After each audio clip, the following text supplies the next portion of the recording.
What's going on, guys? And in this video I'm gonna show you how to create a soft button, or the buttons that you see which are kind of mushy and like that. So basically I'm gonna give that effect to a div using HTML and CSS.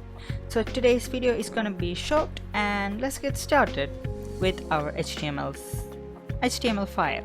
So let me just go ahead and change the title to button. Right? No, actually no. Button. Alright. So if you go ahead and save it, here you go. We see the button is the title is now button.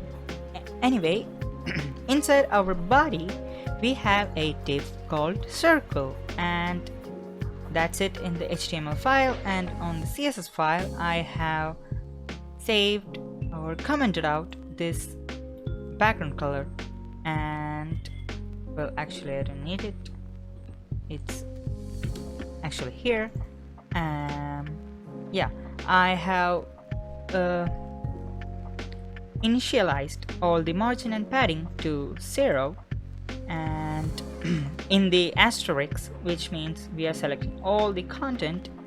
So basically there won't be any padding and margin that are predefined, and the body has a height of 100 ph and display flex, and I have nicely centered everything, and also a background color of this white here, a little more grayish color, light gray. So now we are going to our div circle. So dot circle cle, and we just need to give it a height of 200 pixels and a width of 200 pixels. So we are basically going for a circular look, and I am gonna give it a border radius of 50%, so it will be round. But you cannot see anything here because we need something to show it, like a border or a background color to see it, but I am not gonna use it. Instead I am gonna use something called a border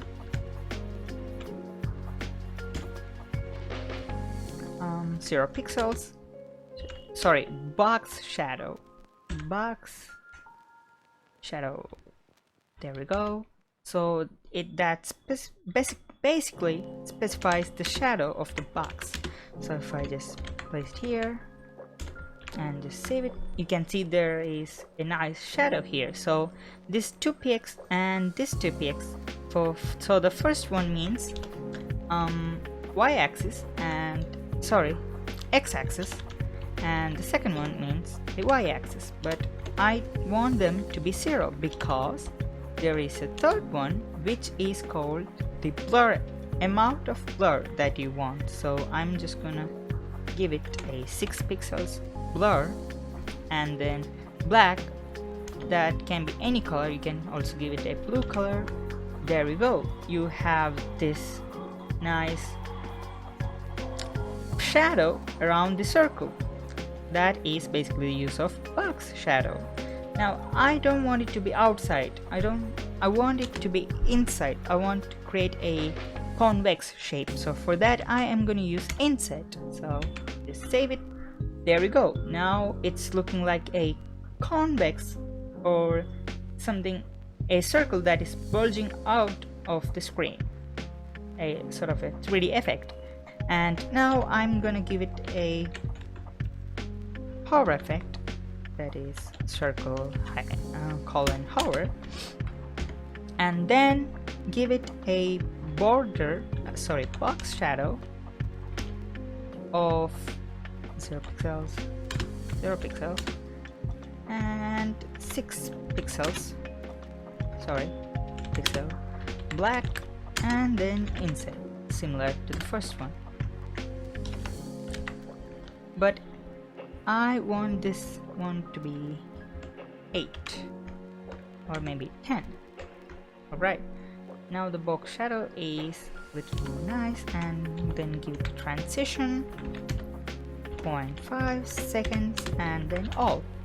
So everything inside the hover will be transition. So if you look at it, there we go. The size of the box shadow is decreasing, but I want a little more feedback here in the inside, so I'm gonna give it a background image, and then I'm gonna use gradient, but I don't want a linear normal gradient. I want a gradient inside of this circle. So for that I am gonna use radial gradient, which is used for circular gradient, and I am gonna give black color,